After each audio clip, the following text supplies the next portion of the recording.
সঁচাকৈ কৈছোঁ, মাহ খোৱাটো একদম সহজ নহয়।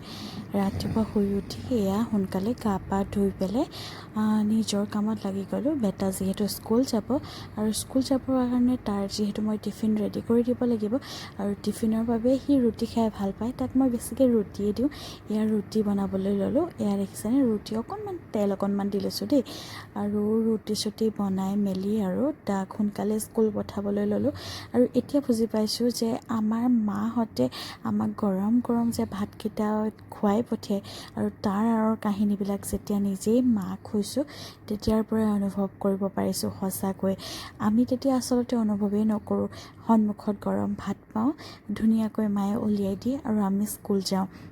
কিন্তু যেতিয়া নিজে মাক হ'লোঁ, আচলতে নিজে মাক হোৱাৰ পাছতহে সকলো কথা উপলব্ধি কৰিব পাৰি, নহয়নে? কেইটামান সৰহকৈ বনাই দিছোঁ, আৰু কোনোবাই চাহৰ লগত খাবও পাৰিব। বেটাই মানে যাওঁতে ভাত চাত খাই যাবলৈ নহয়, সি ভাত নাখায়, কাৰণ খুব মানে তাৰ উঠাও দেৰি হয়। উঠি পেলাই অকণমান সময় ইফাল সিফাল কৰি তাক মই গা ধুৱাই স্কুল পঠাবলগীয়া হয়েই, আৰু সেইকাৰণে মানে সি খাই যাওঁতেও ৰুটিয়ে খাই যায়, আৰু আহি মানে টিফিনতো সি ৰুটি খায়গৈ, আৰু আহি পেলাইহে মানে কিবা কিবি খায়। আৰু এয়া মই পূৰা কামত লাগি গ'লোঁ। প্ৰথমতে ৰুটিখিনি মঠি ল'লোঁ, তাৰপিছতে আৰু ৰুটি বেলাত লাগিছোঁ। ভিডিঅ'টোত প্ৰথমতে এইখিনি দেখি আপোনালোকৰ আমনি লাগিব পাৰে, কিন্তু উপায় নাই, কি কৰিব আৰু। মই ভিডিঅ'জবিলাক এনেকৈয়ে মানে বনাওঁ, আৰু এডিট চেডিট ইমানকৈ মানে নকৰিলোঁ ভালকৈ। আৰু ইয়াৰ ৰুটি বনাই মেলি লৈছোঁ। সঁচাকৈ মাক খোৱাটো, মই এতিয়া আকৌ কওঁ, মাক খোৱা সহজ নহয়। মাহঁতে আমাৰ কাৰণে কিমান ছেক্ৰিফাইচ কৰে। মা বুলিয়ে নহয়, মা পাপা মানে মা পাপাই আচলতে মাক দেউতাকে নিজৰ ল'ৰা ছোৱালীৰ কাৰণে ইমান ছেক্ৰিফাইচ কৰে। আৰু আমি কি হয়, যেতিয়া ডাঙৰ হৈ যোৱা হয়, আৰু ডাঙৰ হৈ যোৱাৰ পাছত বহুতো এনেকুৱা 100%ৰ ভিতৰত বহুত ল'ৰা ছোৱালী ওলাব যিয়ে নিজৰ মাক দেউতাকক ভালকৈ ব্যৱহাৰ নকৰে। যেতিয়া বুঢ়া বয়স হৈ যায়, বৃদ্ধ হয়, সেই বৃদ্ধ বয়সত যেনেকৈ আলপৈচান ধৰিব লাগে তেনেকৈ আলপৈচান নধৰে। আৰু মানে সঁচাকৈ তেনেকুৱা বহুত দেখিছোঁ।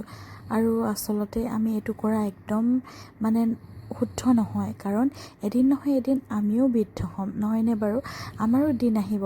আমি যদি এতিয়া আমাৰ নিজৰ মা দেউতাক ভালকৈ ব্যৱহাৰ নকৰোঁ, ভালকৈ তেওঁলোকৰ যতন নলওঁ, আমি যেতিয়া বৃদ্ধ হ'ম, আমাৰ সন্তানেও যদি আমাৰ লগত তেনেকুৱা কৰে, কেনেকুৱা লাগিব? সঁচাকৈ ন কথাটো। এয়া মই টিফিন ৰেডি কৰিলোঁ। টিফিন ৰেডি কৰি দেউতাকে উলিয়াই যাবলৈ লৈছে, আৰু ইয়াত দেখিছেনে, আইতাকৰ মোবাইলটো অকণমান লৈ লৈছে। স্কুলৰ যাব সময়ত মানে তাক খোৱাবলৈ বহুত দিগদাৰ, আৰু নিজে অকণমানকৈ খাই থাকে। মই পটাপট ভৰাই দিছোঁ আৰু মুখত এনেকৈ। তাৰপিছত ধুনীয়াকৈ খুৱাই বোৱাই তাৰ আগমুহূৰ্তত মানে বেটাক স্কুললৈ পঠাই নোলোৱালৈকে মানে চব কাম থাকি যায়। আৰু এই যে কাপটো দেখিছে, তাৰ জন্মদিনত স্কুলৰ পৰা দিছিলে, সি আকৌ সেইটো কাপতহে খায় আজিকালি। আৰু এয়া দেউতাকে বেগ চেগ ৰেডি কৰি লৈছে। আৰু এটা কথা কৈ দিওঁ, ভিডিঅ'টো মই অলপ দিন আগত কৰা, ফেচবুকত ইতিমধ্যে মই ভিডিঅ'টো আপলোড কৰিলোঁ বহুদিনতে। যেতিয়া বনাইছিলোঁ আচলতে তেতিয়াই মই আপলোড কৰিলোঁ, কিন্তু ইউটিউবত মোৰ ভিডিঅ'বিলাক দিবলৈ থাকি যায়। কিন্তু এতিয়া ভাবিছোঁ ইউটিউবতো মই আগৰ দৰেই, মানে আগতে যেনেকৈ ভিডিঅ'জ আপলোড কৰোঁ তেনেকৈ ইউটিউবতো অকণমান সময় দিম। আৰু এয়া তাক মই গাড়ীত উঠাবলৈ বুলি এয়া যাবলৈ লৈছোঁ। আৰু এয়া দেখিছেনে, জোতা মানে কি হয়, অকণমান সেইকেইদিন গৰমো আছিলে, আৰু সেইকাৰণে জোতা মোজা পিন্ধোৱা নাই হ'লে। তাক মানে মই মানে স্কুলৰ পৰাও মানে এইটো মানে কৈছিলে যে গৰম দিনকেইটাত মানে যি পিন্ধাই নিয়ে, মানে শ্লিপাৰ মানে যিয়ে নহওক আৰু তাই পিন্ধাই নিলেও হ'ব বুলি কৈছিলে। আৰু সেইকাৰণে গ্ৰাফছকে পিন্ধাই দিলোঁ, আৰু এয়া পিন্ধাই এয়া দেউতাকে নিছে। আজিকালি আকৌ বৰ ধুনীয়াকৈ যায়, নিজে মোক একদম টাটা বাই বাই দি যায়। আৰু প্ৰথমতে অলপ দিন অকণো আমনি কৰা নাছিলে। যিদিনাখন থ'বলৈ গৈছিলোঁ প্ৰথম দিনা, সেইদিনাখনো ধুনীয়াকৈ গৈছিলে। তাৰপিছত দুদিনমান কিন্তু আমনি কৰিছিলে। তাৰপিছত লাহে লাহে এতিয়া আকৌ আমনি নকৰা হৈ গ'ল, ধুনীয়াকৈ যায়।